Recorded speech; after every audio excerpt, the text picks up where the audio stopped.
বান্দা যখন ফিরে আসে ভাইয়া, কেউ যখন তওবা করে, ভুল বুঝতে পারে, আবার নতুন করে আল্লাহর কাছে ক্ষমা প্রার্থনা করে, কসম খোদা আল্লাহ তাআলা ভীষণ খুশি হয়। জান্নাত সাজিয়ে দাও। ফেরেশতারা জান্নাত সাজায়, আসমান সাজায়। ফেরেশতারা ডেকে বলে রব্বুল আলামিন, কি হলো যে কারণে আসমান সাজাইলেন, জান্নাত সাজাইলেন? রব্বুল আলামিন তখন বলে, আসলাহাল আবদু মাওলাহু, এক ভেগে যাওয়া গোলাম আজকে তার মনিবের সাথে সম্পর্ক ঠিক করে হয়েছে। আল্লাহ আল্লাহ বলে, আমার এক গোলাম আমার থেকে ভাইগে গেছিল রে, অনেক দিন ওই আমারে সেজদা দেয় নাই, আজকে দিছে। অনেক দিন সে আমারে ডাকে নাই, আমি খুব কষ্ট পাচ্ছিলাম। আমার বান্দা আমার হাতে গড়া, আমার দেওয়া নাক, চোখ, কান, আমার দেওয়া জবান, আমার দেওয়া জিহ্বা, আমার গড়া বান্দা আমারে ভুলে আমার থেকে ছুটে গেছে। আজ আমার সেই ভেগে যাওয়া বান্দা আমার কাছে ফিরে আসছে। লাল্লাহু আশাদ্দু ফারাহান বিতাওবাতি আবদি, নবী সাল্লাল্লাহু আলাইহি ওয়াসাল্লাম বলেন, আল্লাহ তাআলা ভীষণ খুশি হয় বান্দা যখন তওবা করে। এজন্য যুবক ফিরে আসো, নওজোয়ান ফিরে আসো, নিজের ক্ষতি করো না। আমি প্রত্যেক দিন বলি ভাইয়া, তুমি মরে গেলে হ্যাঁ পৃথিবীর কিচ্ছু আসবে। এই বন্ধুরা ধোকা ধোকা, একটা ফোলা ফাইন, তুমি মরলে খানা বন্ধ করতে হবে, কসম খোদা। তুমি লিখ কেন, তোমার একটা ফ্রেন্ড এক লগে যেটি বইয়ে বইয়ে বিড়ি খায়, তোমার লগে গাঞ্জা খায়, ফুট্টা খায়, বাবা খায়, মদখোর, গাঁজাখোর, একসাথে বইয়া উলঙ্গ ছবি দেখো। ওই জানোয়াররে জিজ্ঞেস করো বলে, আমি মরলে আমার ঠ্যাংটা ভাঙলে তুই এক বেলা খানা বন্ধ রাখবি। কথা বুঝেন নাই? ধোকা ধোকা, এগুলো ধোকা। ওরা কেউ থামবে না। আরে আপন বাপ মরলে যেই সন্তানরা দিনের বেলা দাফন কাফন করছে, তারা কি সেই সন্তানরা, আপন সন্তানরা রাতের বেলা ভাত খায় না? কথা বলেন না কেন? পাশের ঘর থেকে খানা রান্দাইয়ে আরো বেশি খায়, আরো একটু গোস্ত লাও, যেই কান্দাটা তুমি কাঁদছো আজগা। কি ভাইয়া? তাইলে তাহলে আপন বাপ, তারপরেও তো সন্তান খানা খায়, তোমার লেগে কাঁদবে কি? এই জন্য পৃথিবী আমাদের কারো জন্য থামবে না ভাইয়া, থামবে না। সামনের গাড়ি অ্যাক্সিডেন্ট করে, পেছনের গাড়ি অপেক্ষা করে না, পাশ কাইটা কাইটা চলে যায়। জ্যাম বাজ্যা গেলে আরো শিক্ষার শুরু করে, আরে লোক মরে গেছে, আরে মরলে মরুক বেটা, রাস্তা ক্লিয়ার করতে কও। ঠিক কিনা বলেন না কেন?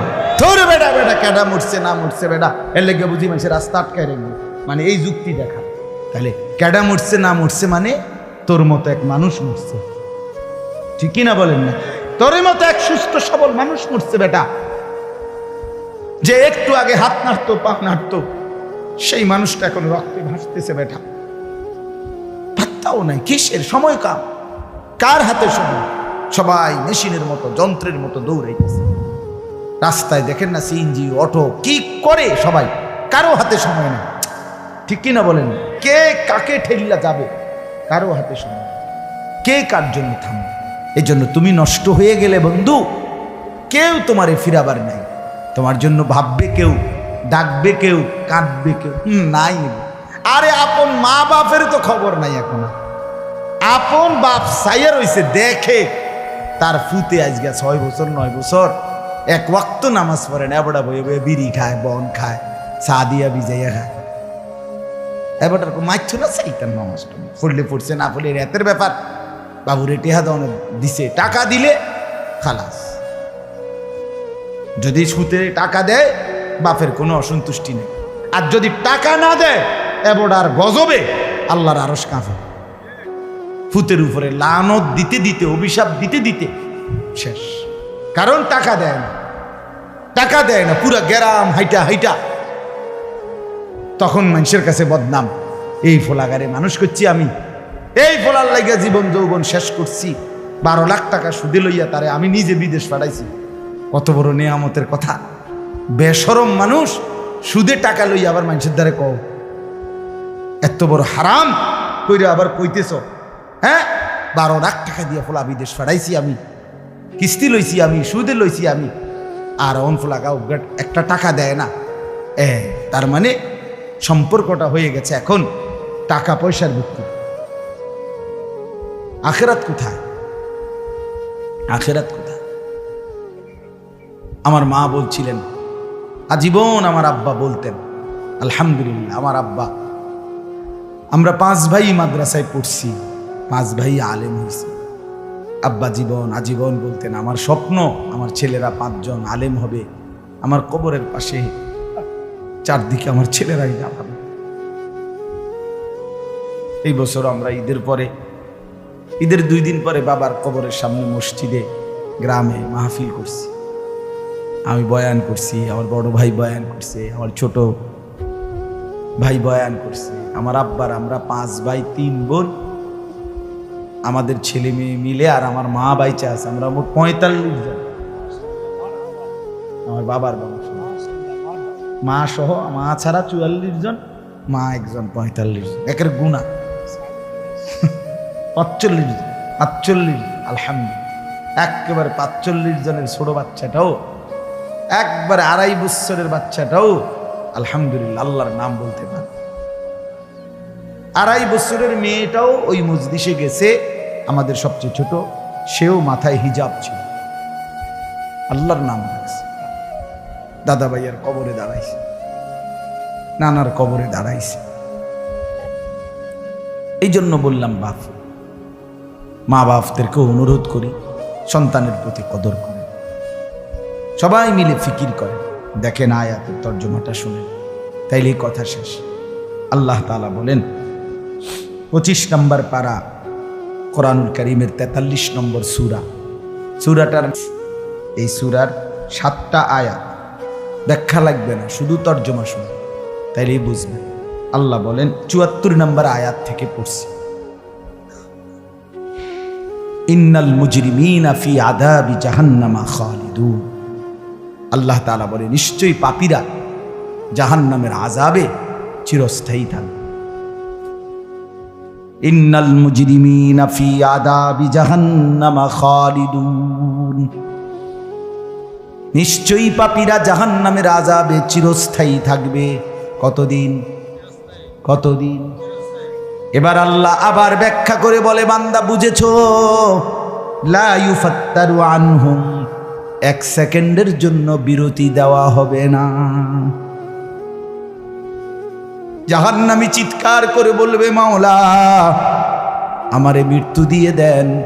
আল্লাহ বলবে না।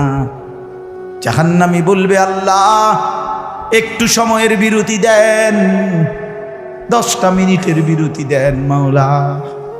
24 ঘন্টার আগুন, আমারে 10টা মিনিট একটু আলগা থাকতে দেন, আমি যে আর পারছি না মাওলা, এতটা ভীষণ আযাব আমি যে আর সইতে পারছি না মাওলা, আর পারছি না। লা ইউফাত্তারু আনহুম, আল্লাহ বলেন 1 সেকেন্ডের জন্য জাহান্নামের আযাব, আগুন বিরতি দেয়া হবে না। ফাতরা মানে কি নাই বিরতি। আহুম ফীহি মুবলিসুন, এরপরে আল্লাহ বলেন জাহান্নামী এই দীর্ঘ 24 ঘন্টা অনন্তকাল আযাবের মধ্যে থাকবে। কেমনে থাকবে? মুবলিসুন, বিষণ্ণ হয়ে, উদাস মনে। কোনোদিন চেহারায় 1 সেকেন্ডের জন্য হাসি ফুটবে না, কোনোদিন আর সুখের নাগাল পাবে না। আজ তো বন্ধু রাত কেটে ভোর হয়, ভোর গিয়ে রাত হয়, অন্ধকার আলো হয়, আলো অন্ধকার হয়। যে হাসে সে কাঁদেও, যে কাঁদে আবার সে হাসেও, ঠিক না? কিন্তু রব্বুল আলামিন বলেন ওয়াহুম ফীহি মুবলিসুন, জাহান্নামীর মন, জাহান্নামীর চেহারা বিষণ্ণ, উদাস, সব সময় হাসিবিহীন থাকবে, কোনো সেকেন্ড হাসতেই পারবে না।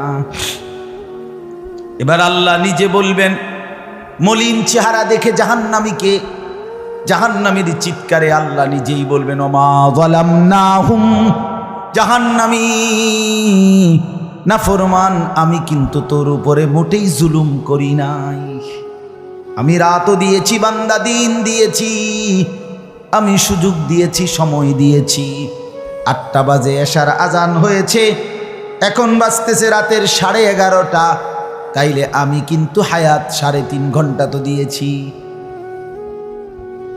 আর 4 এশার নামাজ পড়তে তো 3.5 ঘন্টা সময় লাগে না? লাগে। আমি তো ফজরের ওয়াক্ত আসার পরে ওয়াক্ত শেষ হওয়া পর্যন্ত প্রায় 1.5 ঘন্টা সময় দিছি। 4 রাকাত নামাজ পড়তে তো 1.5 ঘন্টা লাগে না? আমি তো জোহরের আজান হওয়ার পরে জোহরের ওয়াক্ত প্রায় 2.5 ঘন্টা, 2 ঘন্টা তো দিয়েছি। জোহরের নামাজ পড়তে তো বান্দা 2.5 ঘন্টা লাগতো না? হ্যাঁ। আসরের নামাজ 4 রাকাত নামাজ পড়তে তো 1.5 ঘন্টা লাগে না? তাহলে বলো না বান্দা, আমি কি কোনো জুলুম করেছি কিনা বলো? ওমা যালামনাহুম, আমি বান্দা নাফরমান, আমি কিন্তু তোমাদের উপরে তাদের উপরে জুলুম করি নাই। ওয়ালাকিন কানু হুমুজ জালিমিন। আল্লাহ বলে বরং নাফরমান জাহান্নামী, তুই নিজেই নিজের উপরে জুলুম করেছিস। তুই আমার রাতকে গান বাদ্য আর সিনেমার নর্তকীর নাচ গান আর উলঙ্গ ছবিতে শেষ করে দিয়েছিস। তুই আমার দিনকে গুনাহ, সুদ, ঘুষ আর অবৈধ উপার্জনের পিছনে শেষ করে দিয়েছিস, নিজেই জুলুম।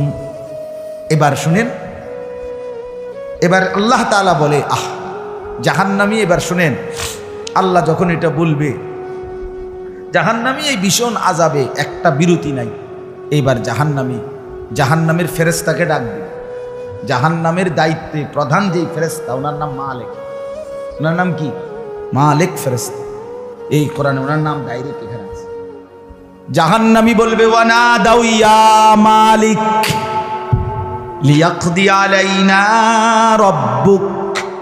ওহো, আল্লাহ বলে জাহান্নামীরা, জাহান্নামের ফেরেশতা মালিককে ডাক দিবে, ইয়া মালিক, হে মালিক শোনো না। ফেরেশতা একটু শোনো না। লিয়াকদি আলাইনা রাব্বুক, ফেরেশতাকে বলবে, ফেরেশতা তোমার রব, তোমার আল্লাহকে একটু বলো না এমন কষ্টের আযাব না দিয়ে আমারে চিরতরে একবারে শেষ করে দিতে, আমি যে আর পারছি না। লিয়াকদি আলাইনা রাব্বুক, বলো না ফেরেশতা, তোমার মাওলাকে বলো না, তোমার রবকে বলো না আমারে একদম শেষ করে দিতে, আমারে মৃত্যু দিয়ে দিতে, আমি যে আর পারছি না। কেমনে সইব এত গরম, কেমনে সইব এত আযাব? ফেরেশতা তখন বলবে ক্বালা ইন্নাকুম মাকিসুন। ফেরেশতা বলবে না, নাফরমান পাপী, এই জাহান্নামী তোকে অপেক্ষা করতে হবে, মৃত্যু হবে না। আল্লাহ বলবেন লাকাদ জিনাকুম বিল হক, আমি তো বান্দা সত্যের বাণী, সঠিক বাণী বারবার তোমার কাছে নিয়ে এসেছিলাম। একবার বেলায়েতুল্লাহ বলছে, একবার আনিসুর রহমান বলছে, বারবার বারবার বারবার আমার কত বান্দা দিয়ে, কত ইমাম, কত খতিব, কত আলেম, কত বুজুর্গ দিয়ে আমি তো সত্যের বাণী, কোরআনের বাণী, এই জাহান্নামের কথা বারবার তোর কাছে বলাইছিলাম বান্দা।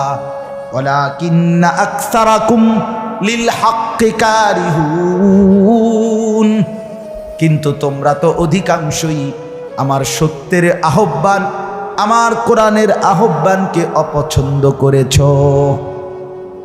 পাত্তা দিস এত বাদ দিস হুজুর লাইতান কইবই মাতিস তাই আছে না? এমন ব্যর্থ মিজলো কথা বলে না।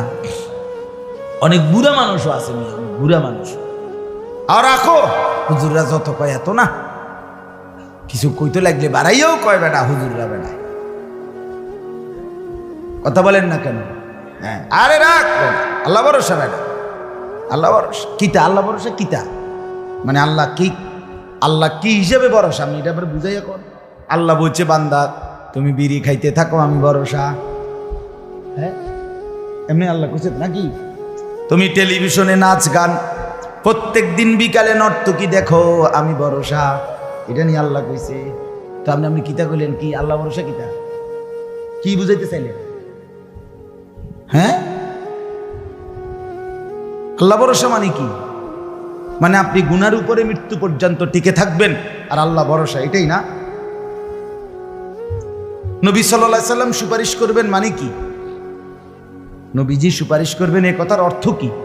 এই কথার অর্থ এই যে উম্মত তুমি বিড়ি সিগারেট মদ জুয়া চুরি ডাকাতি জিনা ব্যভিচার নাচ গান সুদ ঘুষ তোমার যে দুর্শল্যে কুলায় মৃত্যু পর্যন্ত শেষ মুহূর্ত পর্যন্ত তুমি করতে থাকো, আমি সুপারিশ করে করে তোমার বেহেশতে দিন, এই তো অর্থ না? তো কি তা আপনি বলেন আমারে কি আসলে কি? আরে মুসলমান খুব বেশি খামখেয়ালি, খুব বেশি খামখেয়ালি। এবার দেখেন একটা শক্ত কথা আল্লাহ বলছে, আম আবরামু আমরান ফাইন্না মুবরিমুন। আল্লাহ বলে জালেমরা পাপীরা তোরা আমার আযাব থেকে বাঁচবার কোনো ব্যবস্থা করেছো কিনা তোমরা ঠিক করো। ফাইন্না মুবরিমুন, আমি তোমাগরে কেমনে ধরবো শাস্তি দেব কি কি এগুলো আমি আল্লাহ আমারগুলো ঠিক করে ফেলেছি। যে আবরামু আমরান, তারা কি কোনো ব্যবস্থা করেছে কিনা জিজ্ঞেস করেন। ফাইন্না মুবরিমুন, আমার ব্যবস্থা আমি করে রাখছি। বুঝেন নাই কথাটা? আল্লাহ বলেন আমার শাস্তি দেব কি কি, আমার আযাব দেব কি কি, আমি সব ঠিক করে রাখছি জাহান্নামে। তুমি বান্দা বাঁচবা কেমনে তোমারটা তুমি ঠিক করছো কিনা বলো। এবার শেষ আয়াত, আম ইয়াহসাবুনা আন্না লা নাসমাউ সিররাহুম ওয়া নাজওয়াহুম। আল্লাহ বলে নাফরমান পাপীরা জালেমরা দুশমনরা মনে করে আমি তাদের গোপন কথা অন্ধকারের গোপন পরামর্শ একেবারে চুপচাপ নিরিবিলি কথাগুলো আমি শুনতে পাই না। কারণ ইয়ারফোন লাগাই রাখছে না, মা কানের মধ্যে দুইটা বল্টু লাগাইলে তার আল্লাহ শুনে না, কথা কয় না। হ্যাঁ আল্লাহ জিজ্ঞেস করছে তুমি এই ভাবছো না তুমি যে কানের মধ্যে গান শুনবার টাইমে ইয়ারফোনের বল্টু লাগাইয়া রাখো, তুমি মনে করছো না ফরমান মাইনসে না শুনে না, তো মাইনসে যখন শুনে না আমিও শুনি না নাকি? জবাব দেন ওই যুবক, বলো না মিয়া। মাটির নিচে কিংবা অন্ধকারে অথবা একাকী কোনো গোপন জায়গায় তুমি যেই অসভ্যতা করছো, যেই ভিন নারীর সাথে কথা বলছো, বন্ধুদের অসভ্য আড্ডা দিচ্ছ, তুমি মনে করছো গ্রামের কেউ দেখে না, গ্রামের কেউ জানে না। আল্লাহ বলে তাহলে তুমি কি এই ভেবেছ যে আমি আল্লাহও জানি না? বালা, হ্যাঁ আল্লাহ বলেন আমি জানি, আমি শুনি, আমি দেখি। আর অরসুলুনা লাদাইহিম ইয়াকতুবুন, আমার পক্ষ থেকে মনোনীত ফেরেশতা ডান কাঁধে বাম কাঁধে তারা কিন্তু সাথে সাথে 24 ঘন্টা ইয়াকতুবুন লিখতেছে লিখতেছে লিখতেছে লিখতেছে কি না বলেন? ডান কাদের আর বাম কাদের ফেরেশতাকে তুমি তোমার থেকে আড়াল করবা কেমনে? বলেন না কেন? কেমনে আড়াল করবেন? সুযোগ আছে কারো? আল্লাহ আমাদেরকে বুঝ দান করে। অতএব বাপ, জাহান্নামীর আত্মচিৎকার শুনলেন আপনি, জাহান্নামী আল্লাহকে ডাকবে, জাহান্নামী ফেরেশতাকে ডাকবে, জাহান্নামী একটু আযাবের হালকা করতে চাইবে, জাহান্নামী মৃত্যু কামনা করবে, জাহান্নামী কতভাবে যে বাঁচতে চাইবে, কিন্তু কসম আল্লাহ বাঁচতে পারবে না।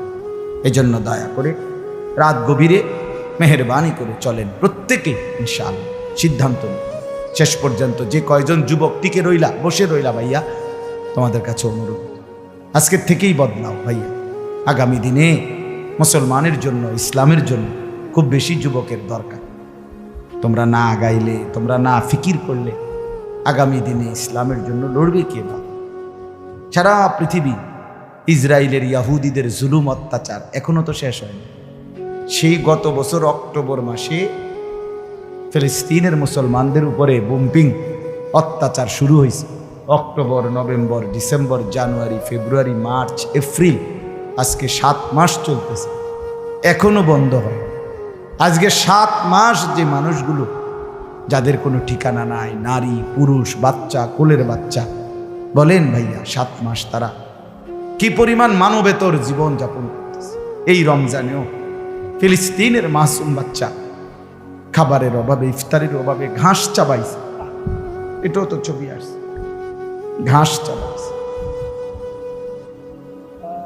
আমার বাচ্চাটা 2.5 বছর, একটা মেয়ে আমার সাথেই ঘুমায় রাত্রে, প্রায় সময় রাত্রে উইটা এই 2 ঘন্টা 2.5 ঘন্টা হঠাৎ উঠে বাবু পানি ঘামো, পানি ঘামো। আমি সবসময় আমার বালিশের পাশে, খাটের পাশে পানি রাখি এর লেগে।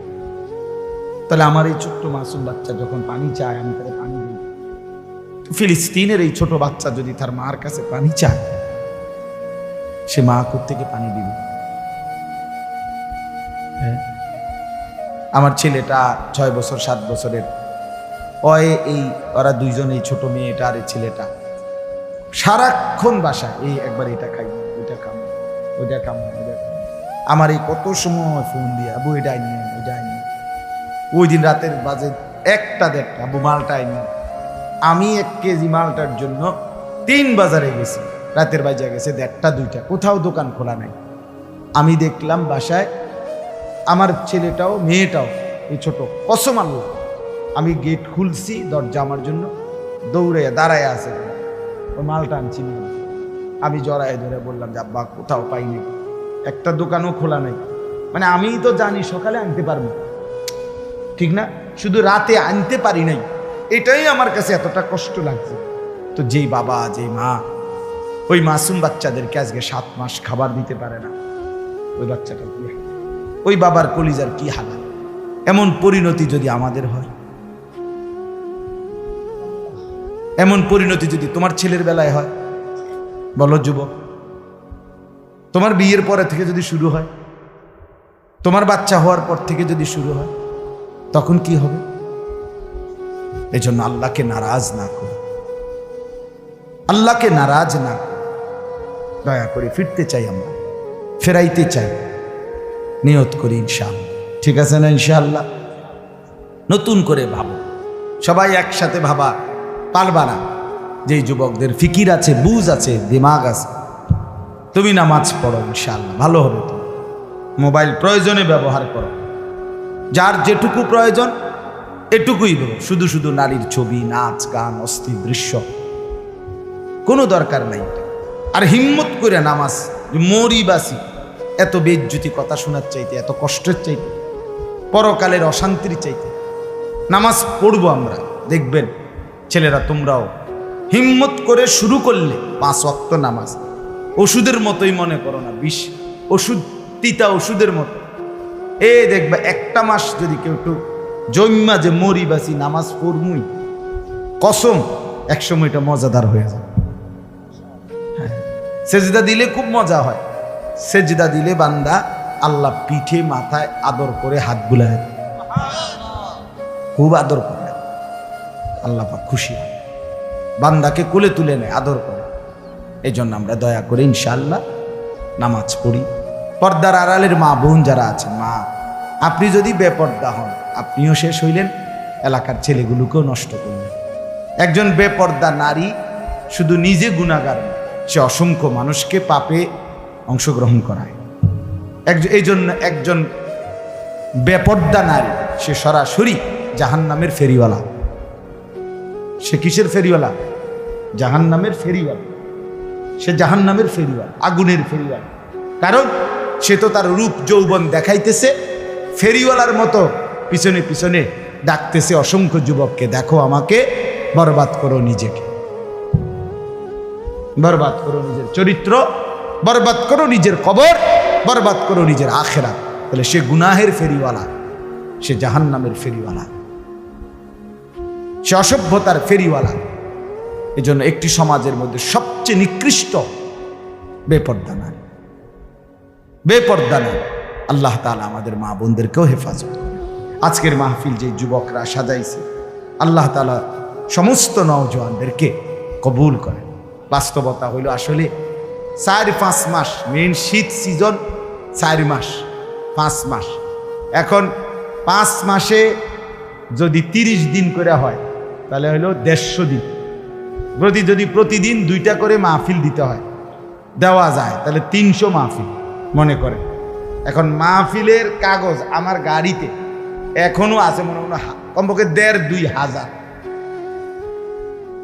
এটি আমি ফরে রয়েছে কাগজ, ব্যাগ ভরা এতটি কাগজ। আর আমি কি করতে পারি? কেমনে দাও, কিভাবে দাও? আচ্ছা, সারা বাংলাদেশ তো নবীনগরকেই বলে, ঠিক না? বাংলাদেশ মানে তো নবীনগর এমনি বলেন। সারা দেশ থেকে এই মাহফিল নিয়ে কাবজাব, কত মানুষের আবেদন, অনুরোধ, কাকুতি মিনতি। এরপরও আমাদের এই মুফতি বেলায়েতুল্লাহ সাহেব এবং আমাদের এই নবীনগর এসআর মসজিদের ইমাম মকবুল ভাই, মাওলানা মকবুল সাহেব, এরা সবচেয়ে বেশি মাহফিলেই কম না। আলহামদুলিল্লাহ, আমি চেষ্টা করছি, ওনাদেরকে অনেকগুলো মাহফিল দিচ্ছি, আরও দেওয়ার ফিকির আছে, কিন্তু আসলে সময় একদমই অল্প। মূলত খুব বেশি ডেট নাই, কুলাম যায় না, এই জন্য এই সময় দিতে হচ্ছে। ওই ভাই ইমাম সাহেব অনেক অনুরোধ করছে, আমারও মনে আছে, ওখানে বারবার বেশি অনুরোধ করছে। এই জন্য যাক, আল্লাহর দয়া আশা হয়েছে। আমিও আপনাদের জন্য দোয়া করি, আপনারাও আমার জন্য দোয়া করবেন। আল্লাহ তাআলা আমাদের সবাইকে মিলেমিশে দ্বীনের কাজে অংশগ্রহণ করার তৌফিক দান করেন। আমিন।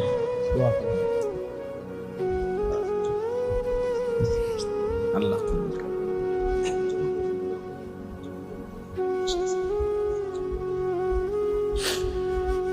অনেক কষ্ট করে প্রবাসী যে বিদেশি ছেলেরা, আমি নিজ চোখে দেখি। এইবারও আমি উমরায় গেছি, যে রমজানে, এই রমজানে আমি প্রবাসী ভাইদের রোমে রোমে গেছি, বয়ান করছি। 12 জন, 14 জন, 16 জন, 20 জনের রুম, হালাকা। এবার বেলায় যে হালাকা কাকিয়া, ওইখানে গিয়ে বয়ান করছি। এবার এই আমগো প্রবাসী বাংলাদেশি ভাই, আর এই অনেক কষ্ট করে, 12 ঘন্টা 14 ঘন্টা ডিউটি করে। হ্যাঁ, এরপরে আপনার এই ছোট্ট একটা রুমের মধ্যে 14 জন 16 জন একসাথে ঘুমায়, নিজেরা রান্না করে খায়, নিজেরা। ঠিক আছে, কথা হবে ইনশাআল্লাহ। হ্যাঁ, এই জন্য এরা অনেক কষ্ট করে। এই কসবার এক ছেলে, আমি এক মাস এবার আমার এইবার রমজানে জড়ায় ধরা আমার কানছে অনেকক্ষণ, বিদেশ মক্কায়। ছেলেটা আমারে বলতেছে, হুজুর আমি 8 বছরে আজকে বিদেশ করি, এই 8 বছরে কোনোদিন এই বিদেশে একজন ভালো ডাক্তার কোনো শরীরে কোনো রোগ সুখের জন্য দেখাইনি। কয়েকজন ডাক্তার যদি দেখাই, তাহলে হেরার যে ওষুধ টষুধ দিবে আমার 15-20 হাজার টাকা চলে যাবে খরচ। তাইলে আমি বাড়ির টাকাটা পাঠামু কেমন? এই জন্য ব্যথা বেদনার একটা ট্যাবলেট খাইয়া পইরা থাকি হুজুর, আর এই কলজার মধ্যে জমাইয়া টাকাগুলো সব বাড়ি পাঠাই। ছেলেটা আমারে খুব কাঁদছে, আমার পোলাটার কথা মনে হয়। সে আমারে বলছে, হুজুর আমি আজকে 8 বছরের কসম আল্লাহ, এই মক্কায় বলতেছি, সুখ নিজের আনন্দ বলতে কি জিনিস আমি আজকে 8 বছরে কোনোদিন দেখিনি। সবটা দিয়ে দিছি পরিবারের জন্য, মানে বাড়িতে, শুধু কোনো রকম মানবেতর, কোনো রকম মানে কোনো রকম জিন্দিগিটা কাটাই, বিদেশে পড়ে আসি আমি। কিন্তু এরপরে বাবা, এতটা কষ্টের টাকা পাঠাবার পরে যেই স্ত্রী, যেই বিবি বাজারে বাজারে ঘুরে, বেপর্দা ঘুরে, মোবাইলে সারা দিন রাত পড়ে থাকে, স্বামীর পবিত্র আমানত, নিজের ইজ্জত, নিজের সতীত্ব নষ্ট করে, পরকিয়া, ভিন কোনো পুরুষের সাথে অবৈধ কোনো সম্পর্ক করে, তার মতো অসভ্য, নির্লজ্জা, বেহায়া, অসভ্য নারী আল্লাহর জমিন আর কেউ হইতে পারে না। তোর জন্য বেটি, তোর ছেলেটার জন্য, বাচ্চাগুলোর জন্য এই ছেলেটা, এই পুরুষটা আজকে 6টা বছর, 8টা বছর, 12টা বছর বেটা বিদেশের জমিনে পড়ে আছে, আর বিনিময়ে তুই নিজের জিন্দেগি নষ্ট করে দিলা, স্বামীর পবিত্র আমানত নষ্ট করে দিলা তুমি। এই জন্য দয়া করে আমার কথাটা যদি একটু শক্ত হয় মাফ করে দিয়ে আমার কিন্তু প্রবাসীর বিবিদেরকেও বলি, বোন দয়া করে নিজের ইজ্জত আব্রু সতীত্ব নিজের চরিত্রের হেফাজত কষ্ট করে হলেও, আপনার জন্য স্বামী বেচারা কষ্ট করে, আপনিও তার জন্য কষ্ট করেন, মিলেমিশে সবর করিলে চরিত্রের হেফাজত করিলে একদিন দুইজনই জান্নাতি হবে। ছেলেরা যারা তোমাদের বাপ বিদেশ, তোমরাও ভাইয়া একটাবার দেখে আইসো কি কষ্ট করে। এই জন্য দয়া করে কষ্টের এই রক্ত পানি করার টাকা শুধু শুধু মোবাইল টিপ্পা উলঙ্গ ছবি দেখা নর্তকীর নাচ গান দেখে ভাইয়া নষ্ট করো না। এত বড় জুলুম বাপের উপরে কইরো না, আল্লাহ সইবে না। এত বড় জুলুম কইরো না, একদিন তুমি কষ্ট পাইবে, একদিন তোমার উপরে এই মুসিবত আসবে। আল্লাহ আমাদের ছেলেদেরকেও হেফাজত করেন। মসজিদের কাজ আমি নিজেও দেখছি, আলহামদুলিল্লাহ মসজিদের কাজ চলতেছে। দয়া করে সবাই মিলে মসজিদের দিল খুলে দান করবেন। মনে রাখবেন হাদিসের মধ্যে আছে, আল্লাহ নবী সাল্লাল্লাহু আলাইহি সাল্লাম বলছেন, ইসরাফিল যখন ফু দিবে কিয়ামতের দিন সব কিছু ধ্বংস হবে, হবে কি না? কথা বলেন না। ইল্লাল মাসাজিদ, নবীজি বলছে মসজিদ ব্যতীত। ইসরাফিল ফু দিলে আসমান জমিন চন্দ্র সূর্য ঘর বাড়ি দালান বিল্ডিং পাহাড় নদী সব চুরমার হয়ে যাবে, মসজিদ ভাঙবে না।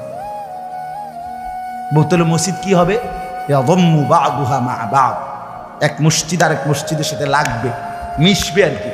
মিশা সব মসজিদ কাবা ঘরের সাথে মিলবে, একসাথে আল্লাহর ঘর কাবা সহ একসাথে সবগুলো জান্নাতে চলে যাবে।